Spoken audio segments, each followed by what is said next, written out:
사실 우리가 조선의 그 두 번째 왕 정종하면 거의 이미지가 별로 없어요. 존재감이.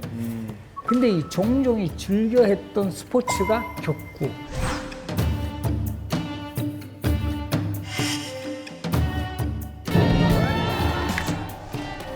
격구라는 거는 뭐냐면은 지금의 이 기마격구는 약간 골프 같은 거야. 말을 타고 폴로 비슷하게 해가지고 공 넣는 건데 격구하는 일 같은 것도 또한 사책에 쓰는가 하니 이경생이 답하기를 인군의 거동을 반드시 쓰는데 하물며 격구하는 것이겠습니까? 격구 정도는 뭐 그래도 꼭 써야 되겠느냐 하니까 꼭 써야 됩니다라고 했던 요 스토리죠. 그러니까 실질적으로 정종은 노는 왕으로 이제 완전히 찍히게 되는. 그래서 이렇게 이제 그 사관들이 정말 뭐 물불 가리지 않고 밀착 기록을 하는 덕분에 조선을 대표하는 우리 폭군이라고 알려져 있는 연산군도 실제 이런 멘트를 날려요. 두려워하는 것은 역사뿐이다. 이게 결과적으로 연산군도 뭔가 이 사관들이 직설적으로 기록하는 것에 대해서 부담을 느꼈다. 현장에서 좀 활동을 했던 그런 이야기 한번 보시죠. 야, 이거는 뭐 다들 집에 한 장씩은 있을 것 같은데 대한민국! 네, 이건 뭐 자동이죠. 네. 네. 근데 이게 왜 갑자기 뭐 역사 이야기 하다가 뜬금없이 붉은 악마 티셔츠를 이렇게 좀 의문이 있으신 분들도 많을 것 같은데요. 근데 이게 왜 갑자기 뭐 역사 이야기 하다가 뜬금없이 붉은 악마 티셔츠를 이렇게 좀 의문이 있으신 분들도 많을 것 같은데요. 문화재 환수, 문화유산 그 반환하고도 밀접한 관련이 있습니다. 자, 한번 영상으로 보시기 바랍니다. 따뜻한 봄햇살을 맞으며 외교장각 도서 297권 중 1차분 75권이 그리던 고국 땅을 밟았습니다. 병인양류 때 프랑스군에 약탈당한 지 꼭 145년 만의 귀향입니다.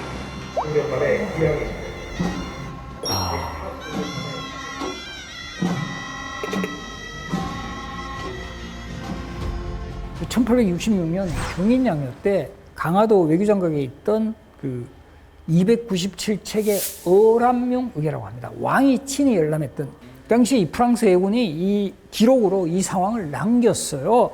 그 내용 한번 장성주 씨가 한번 소개해 주시죠.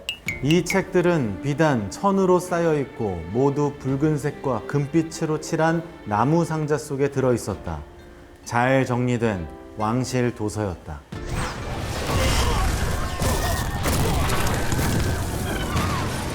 병인양요 때 의궤류만은 불태우지 않고 직접 프랑스에 가져갔고 파리 국립도서관 베르사유 그 분관에 있어서 이게 존재가 처음에는 잘 알려지지 않다가 1970년대 우리 박병선 박사라는 분이 이거를 이제 처음 확인하고 이제 알리기 시작을 했고 의궤를 반환받기 위해서는 제대로 뭔가 조사를 해야 되지 않겠느냐.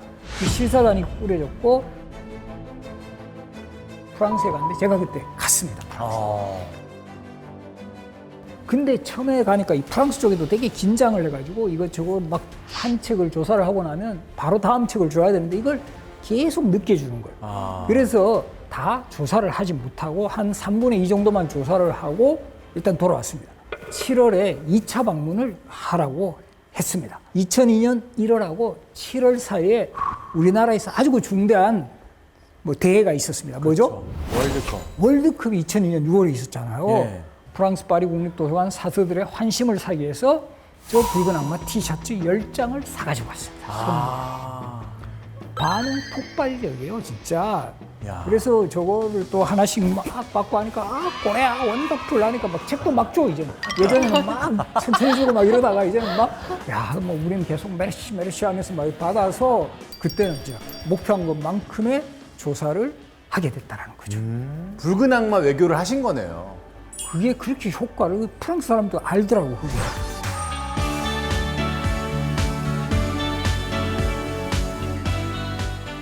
프랑스에 있던 이 어람용 의궤랑은 실제로 어떤 차이가 있었을까요? 분상용 의궤는 표지가 3배예요. 붉은 3배 표지. 어람용 의궤는 초록 비단. 그러니까 우리가 표지 딱 보면 이게 비싼지 안 비싼지 느낌이 나잖아요. 그렇죠. 제목도 요 흰 비단에다가 썼고 이거는 그냥 표지에다 썼죠. 3배 표지에다가. 그리고 요 종이도 어람용 의궤는 초주지. 상당히 고급 종이. 분상용 의궤는 저주지.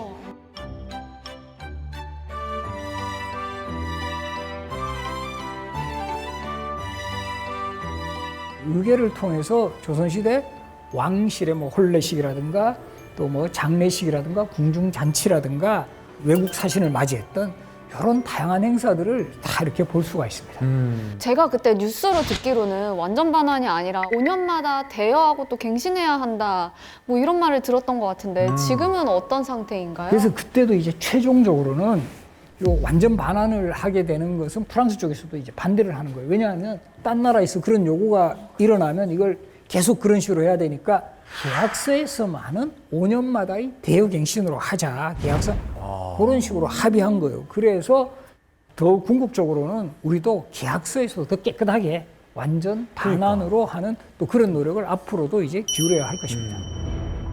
그렇지만 아직도 우리가 돌려받지 못한 그 국가유산이 많이 남아 있습니다. 일본에 가장 많이 있고요.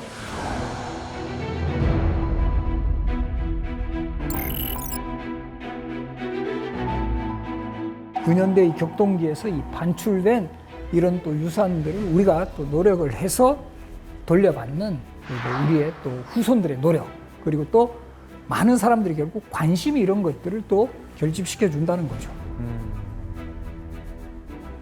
마지막으로 전국의 수많은 곰곰이들 또 시청자 여러분께 해주고 싶으신 말씀이 있으시다면 어떤 게 있을까요? 계속 강조한 말이지만 역사는 과거와 현재의 대화다.